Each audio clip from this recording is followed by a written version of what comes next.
नमस्कार। आज बात करते हैं बिहार के एक बहुत बड़े सपने की। एक ऐसे प्लान की जो शायद आने वाले सालों में बिहार की पूरी इकोनॉमिक पिक्चर ही बदल दे।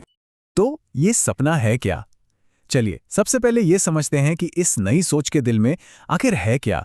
मतलब कौन सा फंडामेंटल शिफ्ट लाने की बात हो रही है। देखिए, अभी तक बिहार की पहचान एक कृषि प्रधान राज्य की रही है, राइट? अब प्लान ये है कि इस पहचान को बदला जाए। मतलब एक ट्रेडिशनल एग्रीकल्चर पर निर्भर राज्य से सीधे एक टेक्नोलॉजी, इंडस्ट्री और इनोवेशन हब। ये सिर्फ एक छोटा सा बदलाव नहीं है, ये तो समझिए कि बिहार की पूरी इकोनॉमिक आइडेंटिटी को री इमेजिन करने की कोशिश है। अच्छा, तो बार बार एक शब्द सुनने को मिल रहा है, न्यू एज इकोनॉमी। सुनने में तो ये काफी हैवी लगता है ना? पर जमीन पर इसका मतलब क्या है? चलिए इसे समझते हैं। बहुत सिंपल शब्दों में कहें तो ये एक ऐसा इकोनॉमिक मॉडल है जिसका मेन फोकस दो तीन चीजों पर है। पहला, मास एम्प्लॉयमेंट, मतलब बहुत सारी नौकरियां पैदा करना। दूसरा, स्टेट में इन्वेस्टमेंट लाना। और तीसरा, बिहार को ईस्टर्न इंडिया का टेक और इनोवेशन हब बनाना। लेकिन इस पूरे ब्लूप्रिंट का जो सबसे बड़ा, सबसे एम्बिशियस टारगेट है, वो एक नंबर है। एक सिंगल नंबर जो इस पूरे प्लान का कोर है। और वो नंबर है 1 करोड़। जी हां, 1 करोड़ नई नौकरियां। और वो भी सिर्फ 5 साल के अंदर, 2025 से 2030 के बीच। ये वाकई एक मैसिव मैसिव टारगेट है। तो सवाल उठता है कि ये होगा कैसे? 1 करोड़ नौकरियां आखिर आएंगी कहां से?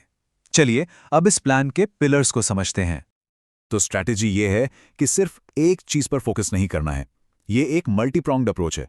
मतलब टेक्नोलॉजी, इंडस्ट्री और अर्बन डेवलपमेंट, इन सभी सेक्टर्स पर एक साथ काम किया जाएगा।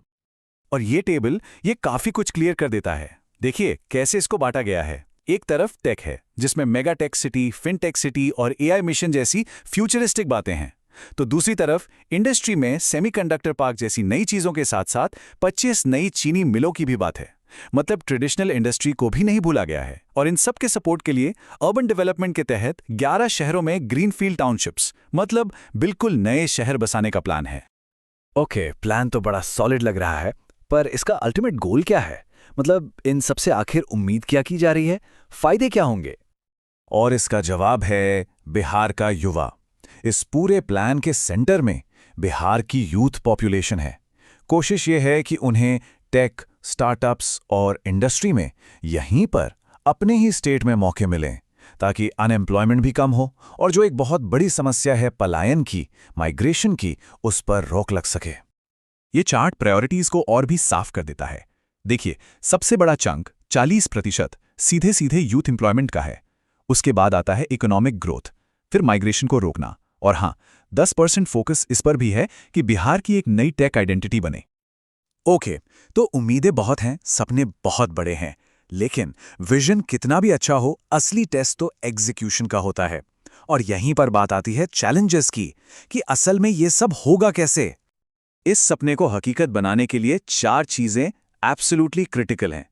सबसे पहले तो पैसा चाहिए, मतलब प्राइवेट इन्वेस्टमेंट को अट्रैक्ट करना होगा।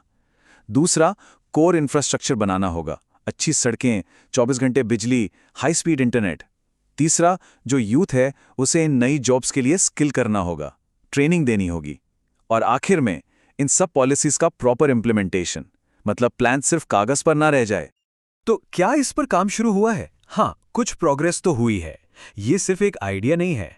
25 नवंबर 2024 को कैबिनेट से इसे अप्रूवल मिल चुका है।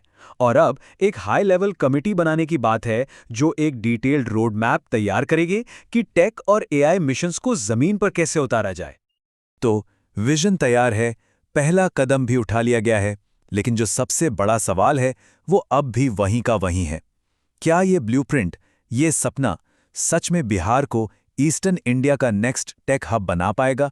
क्या जमीन पर चीजें बदलेंगी? इस सवाल का जवाब तो खैर आने वाला वक्त ही बताएगा।